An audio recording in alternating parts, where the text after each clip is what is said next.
Hey, this is Eb. I'm here with another cool guitar. This is one of the infamous late 60s, early 70s. I didn't look the number up. Square-shouldered Gibsons. These are generally not highly revered, but they're cool guitars still. Because they're not revered, you can buy a vintage Gibson for very cheap. If you see these out, this is 2024. I wouldn't pay more than $1,000 for these, but if you're a gigging musician, you can get one of these for around $1,000, $1,200. Put a pickup in it, and you got a cool little Gibson to gig with.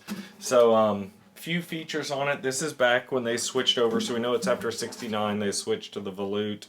It's got a 3-piece neck, so there's 1, 2, 3 little laminates on there. This one's mahogany.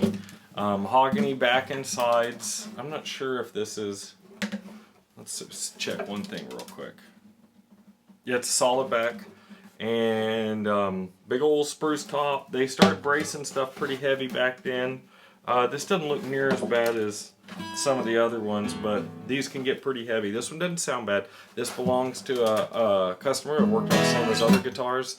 This was his grandmother's guitar. It's a very special guitar to him. So we are just getting it back to where it can be, so it can be played and enjoyed again for many more generations. The problem with some of these late 60s, early 70s ones, like some of the other ones like Gretsch's, is they have binding rot. If you can see, I'll get close here. The celluloid, it should be on a pretty piece. It would be a tortoise binding.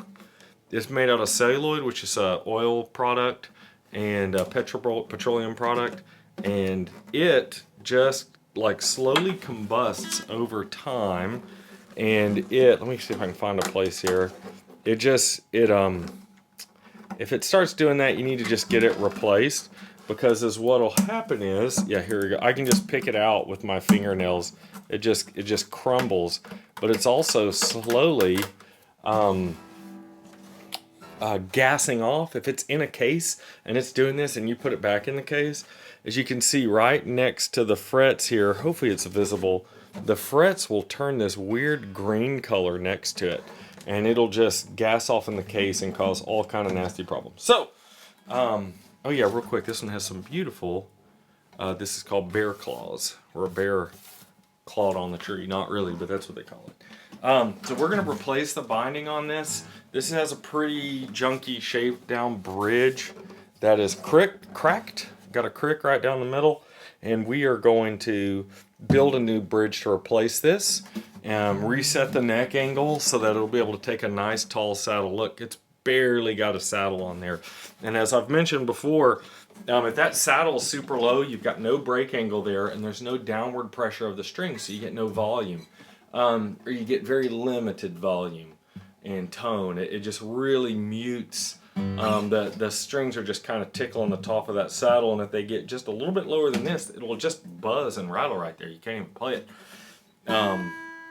So that's where we're at on this one. I wanted to do a before video. I think they're going to fall back in love with this guitar for its own merits, not just because of the family history.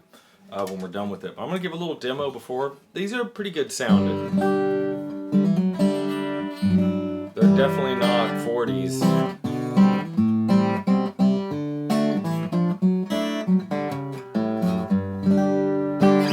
But I mean, this sounds pretty good.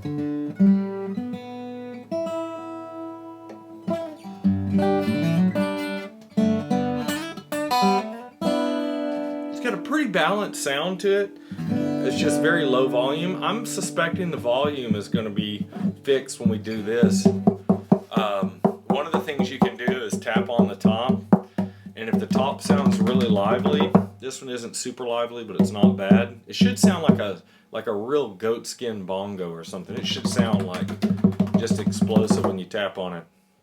This one, it's got some nice sound to it. If it sounds pretty good and loud when you tap on it, but you strum on it and it's not loud, probably means there's a problem with the saddle or the bridge. So I'm suspecting when we get a good bridge and saddle on there, this thing's going to really get some more sound out of it, especially when that saddle is taller. So, yeah, here we go. Late 70s, late 60s, early 70s. Gibson. I didn't even say what model. J45 Deluxe. And so, if you like this video, please hit that like button. If you know somebody else who needs some inspiration for their old guitar that's falling apart, or thinks that their guitar is exploding because of this this combustible, yeah, here, look, the piece is ready to come right off, right here. If you know somebody who needs some hope for that, send them this video. This celluloid is a fire hazard. I should explain that. It'll burn up like sparklers, so be careful with it. And